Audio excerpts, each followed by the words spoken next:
నమస్తే. బీఆర్ఎస్ రజతోత్సవ సభ వరంగల్‌లో పెద్ద ఎత్తున జరిగింది. అది మనందరం టీవీల్లో చూసాము. అక్కడికెళ్ళిన ప్రత్యక్షంగా వెళ్ళిన వాళ్ళు కూడా సోషల్ మీడియాలో వీడియోలు పెట్టారు. కానీ ఇంకో పక్క అసలు అది అట్టర్ ఫ్లాప్ సభ. అసలు మందే లేరు. అక్కడ ఎవరు పర్మిషనే తీసుకోలేదు అని చెప్పేసి కూడా ఇలాంటి రకరకాల విమర్శలు వస్తున్నాయి. దీనంతటికి సంబంధించి మనతో పాటు డిస్కస్ చేయడానికి విజయ్ ఆర్య క్షత్రియ బీఆర్ఎస్ అధికార ప్రతినిధి ఉన్నారు. ఆయనతో మాట్లాడే ప్రయత్నం చేద్దాం. నమస్తే సార్. సార్, మీరు చెప్పండి, ప్రస్తుతం మీ సభ సక్సెస్ అయ్యింది అని అనుకుంటున్నారా? ఖచ్చితంగా అమ్మా. మా జీవితకాలంలో నభూతో నభవిష్యత్తుగా అంత పెద్ద సభ నేనైతే చూడలేదు. ఇది వాస్తవం. ఎటు చూసినా 25 నుండి 30 కిలోమీటర్ల ట్రాఫిక్ జామ్, సమయం 8 గంటలు, వాహనాలన్నీ వేదిక వైపు పోవడమే, అటు నుండి తిరిగి వచ్చేది లేదు. అయితే ఈరోజు తెలంగాణ రాష్ట్ర ప్రభుత్వం, కాంగ్రెస్ పార్టీ ఈ సభను నిర్వీర్యం చేయాలా, ఈ సభకు జనాలను పోకుండా చేయాలనే ఒక కుట్రపూరితమైన ఎత్తుగడలతోటి వాళ్ళు ఒక 15 రోజులు, అంటే ఎప్పుడు నుండి ఏ రోజైతే అనౌన్స్మెంట్ చేశారో, ఫిబ్రవరి 19వ తారీఖు అనౌన్స్మెంట్ చేశారు కేసీఆర్ గారు, ఆనాటి నుండి పట్టుకొని గ్రామాలలో చౌకసి పెట్టింది. బీఆర్ఎస్ కేసీఆర్ గారి సభకు ఎవరెవరు పోతారో పేర్లు నోట్ అవుతాయి, మీరు పొయ్యి వచ్చిన తెల్లారినా మీకు అత్తేమిందో చూస్తామని చెప్పి కాంగ్రెస్ పార్టీ గ్రామస్థాయి నాయకులు, నియోజకవర్గ నాయకులు, మరి ఎందుకంటే ముఖ్యమంత్రి గారు రేవంత్ రెడ్డి గారు ఉన్నారు కాబట్టి మరి ఆయన అనుయాయులు అందరూ కూడా ఛాలెంజ్గా తీసుకున్నారు. అయితే ఆ సందర్భంలో ఒకవైపు ఏమో ఒత్తిడి గ్రామాలలో, రెండవ వైపు ఏంది అని అంటే వాహనాలకు పర్మిషన్ ఇవ్వకపోవడం, సభకు పర్మిషన్ ఇవ్వకపోవడం, దాని తర్వాత మున్సిపల్ చట్టాన్ని అమలు చేయడం నెల రోజులు. ఎన్ని ఆటంకాలు అనంటే బీఆర్ఎస్ పార్టీ రజతోత్సవ బహిరంగ సభను నిర్వీర్యం చేయడానికి కేంద్ర రాష్ట్ర ప్రభుత్వాలు సంపూర్ణంగా పనిచేసినాయి, తమ అధికారాన్ని సర్వస్వం కూడా ఉపయోగించినాయి.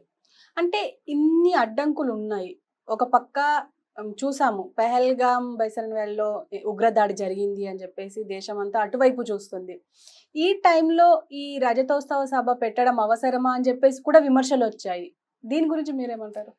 అంటే ఇది ముందే నిర్ణయం అయిపోయినటువంటి, అంటే ఈ సంవత్సరాంతం వరకు కూడా ఒక 1 ఇయర్ గ్రామాన అన్ని స్థాయిలలో రజతోత్సవ సభలు నిర్వహించాలి. బీఆర్ఎస్ పార్టీ వ్యవస్థాపక దినము నుండి పట్టుకొని మొన్న పరిపాలన నుండి ప్రతిపక్షం వరకు మారే వరకు కూడా చేసినటువంటి పోరాటం ఏంది అనేది ప్రజలకు తెలియజెప్పాలి.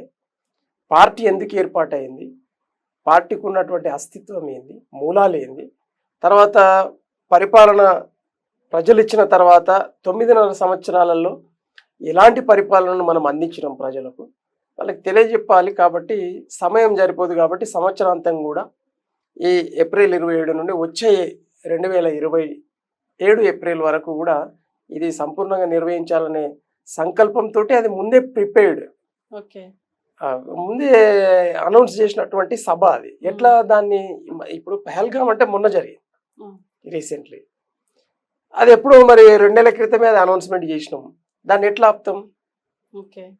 కాబట్టి దాన్ని అదంతే హాస్యాస్పదంగా వాళ్ళు అంటే ఒక రాజకీయ కుట్రలో భాగంగా టెంప్టేషన్ చేయడం అంటారు. అంటే 100 కోట్లు పెట్టి ఈ సభ నిర్వహించారు, కానీ అక్కడ పర్మిషన్లు లేవు, వెహికల్ కి పర్మిషన్ లేదు, ఈవెన్ రైతుల భూముల్లో ఈ సభ పెట్టారు, వాళ్ళకు కూడా ఒక రూపాయి ఇయ్యలే అని చెప్పేసి కొన్ని సోషల్ మీడియాలో నడుస్తున్నది. ఇది అంటే 100 కోట్లు కాదు బై 200 కోట్లైనా పెట్టి సభ నడుపుతా అని చెప్పేసి కేసీఆర్ ఒక స్టేట్మెంట్. ఇంత జరిగినా కూడా పొగరు తగ్గలే కేసీఆర్ కి అని చెప్పేసి ఇలా సోషల్ మీడియాలో ఇట్లా నడుస్తున్నది. దీని గురించి మీరేమంటారు? అంటే అమ్మా, కేసీఆర్ గారి అంటేనే తెలంగాణ రోషం మిసం. ఆత్మగౌరవ ప్రతీక, ఆత్మగౌరవ పతాక. కేసీఆర్ గారు ఎప్పుడైనా అట్లనే ఉంటాడు, కానీ అధికారం ఉన్నప్పుడు ఒకలాగా, అధికారం లేనప్పుడు ఒకలాగా, ఉద్యమం చేసినప్పుడు ఒకలాగా, ఉద్యమం చేయనప్పుడు ఒకలాగా ఉంటారు. అట్లా ఉండరు కదా. ఆయన స్టైల్ ఆఫ్ లివింగ్ కానీ, ఆయన స్టైల్ ఆఫ్ పాలిటీ కానీ అదే అట్లనే ఉంటుంది. ఇంకా పొగరు తగ్గలేదంటే అంతకుముందు ఉద్యమము ఏది పార్టీ పెట్టకముందు ఏమన్నా పొగరు తగ్గి ఉండేనా? పొగరు అంటే ఏంది? What is the meaning of పొగరు? దీనికి డెఫినేషన్ అవతలోడు చెప్పాల. పొగరు అంటే తెలంగాణ 4 కోట్ల ప్రజల అస్తిత్వానికి నేను నాయకుని అనే ఆలోచన విధానంతో ఆయన ఉంటాడు. మరి మీరు కూడా ఉండండి, ఎవడొద్దన్నాడు? మీరు దొంగలు, మీరు ప్రజలకు మోసం చేసినటువంటి పార్టీలు. ఏం చేసిరు మీరు పార్టీలు? 75 ఏళ్ళ గోసలో ఈరోజు 75 ఏళ్ళ గోస నాది అని తలంచిన ఏకైక నాయకుడు కేసీఆర్ గారు.